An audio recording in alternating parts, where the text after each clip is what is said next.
Bom, a minha presença aqui na idade de 7 anos é que eu vim aqui trazer café para meu pai. Ele trabalhava na seção de cadeiraria, então eu vim aqui.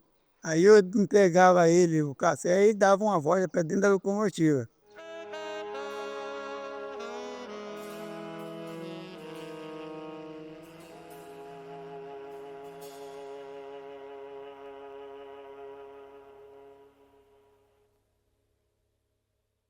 A ferrovia partiu daqui de São João, né? Caiu aqui junto com a navegação, com um dos ramais, e que deu origem, né, o que você vê, o Centro Histórico de Ribeirão Vermelho, a Matriz, a Avenida Antônio Rocha, a rua Avenida 26 de Novembro, né, que seria a Catalão de cima e a Catalão de baixo. Uma rua-linha, ela vai no meio dessas duas principais avenidas aqui da cidade, né, do perímetro urbano. Né? Tinha a navegação, que estava um pouco já decadente, e logo em seguida, pela navegação, veio a ferrovia, que tinha interesse na navegação e no transporte na malha ferroviária que foi criada. Isso perdurou por mais de 80 anos, o Rio, né, associado à ferrovia. E a partir do ano de 1992 aí começou a transformar, né? A privatização em 96, era uma época que deveria ser investido nas ferrovias, na década de 50, me refiro. Aí quando entrou a economia mista do Brasil, né, que favorecia tudo que tivesse ligado ao automobilismo, ao meio de transporte, né, por rodovias, óleo diesel, aí vai, gasolina, né, essas coisas todas. E aí o transporte ficou mais para produção, extração mineral, né, das pedras lá de Arcos, e o transporte de passageiros faliu. Nós tínhamos um trem de passageiro que ele ia até Barra Mansa, sabe? Ele era diário, saiu aqui das 7 horas da manhã, chegava lá de tarde lá e vice-versa. Saiu de lá, cruzava no meio do caminho. Ele era muito importante esse trem, porque é uma distância boa, né? E não havia estradas de rodagem naquele tempo. Então acho que o que afomou mais a ferrovia foi as estradas de rodagem. E também não houve assim uma força. Eu, no meu primeiro mandato, aí já era prefeito. Houve pensamos aí em voltar ao trem mineiro. Fomos em Brasília, Belo Horizonte, fazia as reuniões com os prefeitos daqui até Coatis, né, todas as cidadezinhas. Mas não foi possível. Não foi possível porque, na época, o nosso país não estava com essa diretriz, sabe? Ele estava pensando em rodovia.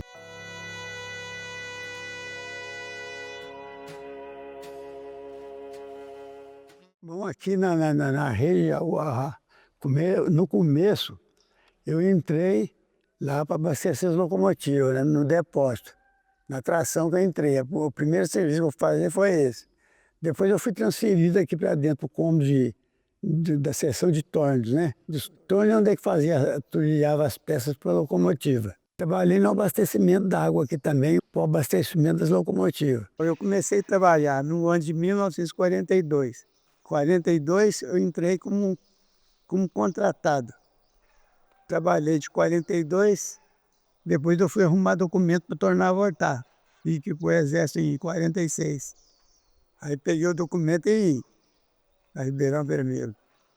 Papel para a rede, né? Entrei efetivo. Fui até 1800 em 80 que eu aposentei. Eu trabalhei lá no escritório da rede lá, era principal, o escritório principal.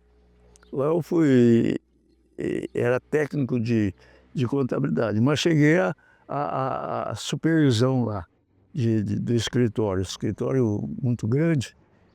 E nós trabalhávamos muito, sabe? Naquela ocasião não tinha computador, não tinha nada, né? É. E, a- e a história foi assim, e fomos progredindo lá também, sabe?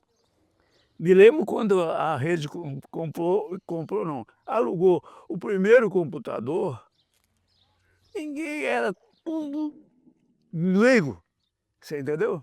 Eu tinha tudo na minha mão, né? Então eu ajudei a montar o progresso da ferrovia em matéria de comunicação. Eu ajudei muito, sabe? Pelo meu conhecimento no serviço, transmitir para lá. Na época que eu vim para cá, tinha oficina, né, sabe? Trabalhava na oficina, parava 11 horas para almoço. Meu marido chegou a trabalhar aqui também. Depois ele foi trabalhar na turma de ponte, viajava muito, né? Mas ele teve ainda um bom tempo trabalhando aqui. E a gente sente saudade, né? De quando tinha a, a, a usina lá que tocava 11 horas para eles que iam almoçar, né? E é muita saudade que a gente sente. E a gente, às vezes, até fico pensando, né? A vida da gente, tudo é passageiro, né? Tivemos aquele bom tempo, muitas pessoas trabalhando, né? Foi ponto de encontro. Aqui vinha o cruzamento do Sul, de Cruzeiro a Ribeirão, e vinha de Goiandira aqui também, de Divinópolis, cruzava tudo aqui nesse lugar. Aqui tinha uma bardeação, na época, bardeava o pessoal, os passageiros que vinham de São João del Rei, bardeava aqui para ir para Barra Mansa, para Cruzeiro, estado de São Paulo, e ir para Goiás.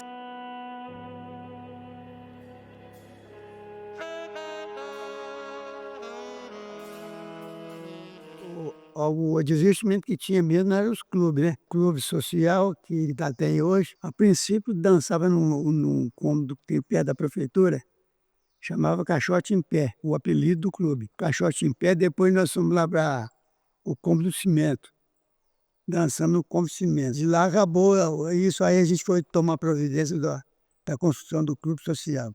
Bom, o clube de baixo foi iniciado no ano mais ou menos de 1964, 65, por aí começou o movimento para a construção daquilo, através de um companheiro que chamava Pedro Afonso.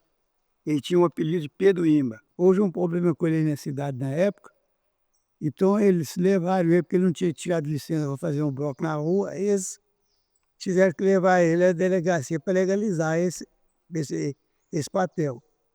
E eu vi aquilo, achei que aquilo não estava certo, que o Ribeirão era muito pequeno, por causa de uma coisa dessa, não é possível um preconceito desse. Aí eu fui até no prefeito, que era Silvino Teodoro, para liberar o Sopeso lá com o delegado, então foi aonde que ele veio. Ele veio até lá o prédio da delegacia, e aí soltou o Pedro, em frente ao que hoje lá é Banco Itaú. Aí ele sentou na grama e começou a chorar, aí eu fiquei com aquele sentido, com aquele sentimento de estar chorando ali, uma pessoa já de uns 60 e tantos anos de idade.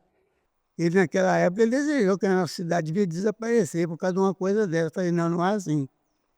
Vamos unir o nosso pessoal e vamos construir um clube para nós. A construção do clube, a vantagem na época foi doado o terreno ali na época do prefeito Silvino Teodoro e o presidente da Câmara, que interessou muito arrumar aquele terreno para nós. O presidente na época era o doutor Nilton Lasmar, falei que ele era o presidente da Câmara. E aí, através dessa luta, eu fui nele. E fui, o mais difícil de fazer o clube é o terreno. Porque se o terreno a gente ia fazer o clube, mas nós não tínhamos dinheiro. Nós não tínhamos nada nessa vida, só tinha cara e a coragem. Aí nós fomos enfrentar. Aí eu procurei o doutor Nilton, que era presidente da Câmara, pedi o terreno na época, Eu pedi o terreno lá onde é que hoje é aquela quadra lá em cima, que hoje lá tem o nome de São Francisco Monteiro. Como nós não tínhamos dinheiro nenhum, eu sugeri um projeto de ser fundado por sócio proprietário. Sócio proprietário. Lá o social foi fundado por esse sócio. Cada um pagou uma cota, vendeu as cotas, no valor de 30 contos naquela época, uns 30 contos de réis. E por ali eu ofereci o meu trabalho. O meu trabalho foi fazer a procuração desses dinheiros para a construção do prédio. Eu apurei 50 assinaturas na época. Aí cobrou uma base de 5 cruzeiros na época. Acho que já era cruzeiro, parece, nessa época. Então eu fui procurar. Eu não cobrava nada não. O meu trabalho foi esse, de iniciar a obra e trabalhar para ela até que viesse o término dela, que está lá hoje, o segundo andar que já foi feito na minha gestão como presidente.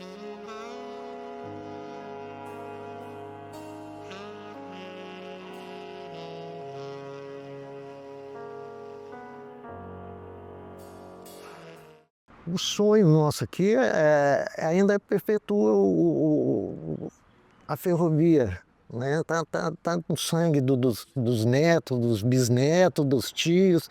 E a gente fala isso assim com muito prazer, com muita saudade. Porque eu vivi minha infância aqui nesse trecho aqui, vendendo ali, vendendo verdura ali onde era do Seu Zico. O filho dele ainda mora aqui em Beirão, o Adão. Então a dona Amélia tinha o restaurante dela, eu vendia ali, tudo quanto é verdura que o meu avô plantava, meu avô e meu tio. Então a gente começava a vender, eu e meu irmão, que é mais velho do que eu, 3 anos, a gente começava a vender aqui para a dona Amélia. De lá era bitola larga, do lado de cá é bitola estreita. É onde tem aquele galpão ali, que é o do baldeação. Então vinha a mercadoria na estrada da via larga, ali descarregava ali e depois carregava na bitolinha que eles falavam, né? A bitola estreita, que tinha de passageiro e tinha carga também. Então, às vezes eu pegava uma carona naquela maquininha. Eu era criança, você sentava lá do maquinista atrás de lá e eu sentava no lugar do puguista ali e ficava para lá, para cá, para lá e para cá. A gente encontrava muita gente para conversar, tinha um bom restaurante, sabe? Era uma viagem tranquila, uma viagem linda. Saudade que deixa, né? As lembranças, né? Dos pais da gente, deixou muita lembrança do marido, os amigos que trabalhavam, né? Era muito bom. Hoje eu ainda comento com meus filhos, eles não viram nem a metade que eles eram pequenos, né? E eu ia viajar, levava eles, mas eles não tinham noção ainda da beleza que a gente via. Muito lindas as viagens. Às vezes eu trago uma pessoa de fora, que vem traz de carona, de lá para cá. Ali na ponte do rodo ferroviário, ele já sente assim, uma coisa diferente, né? É um rio grande. Ele está muito baixo hoje, mas ele faz jus, sempre fez jus ao nome, é Rio Grande. E a hora que vai chegando ali, ele depara com a rotunda, ele fica assim, ele pede às vezes até para dar uma paradinha, para ele olhar o que é aquilo. É coisa que pouca gente conhece.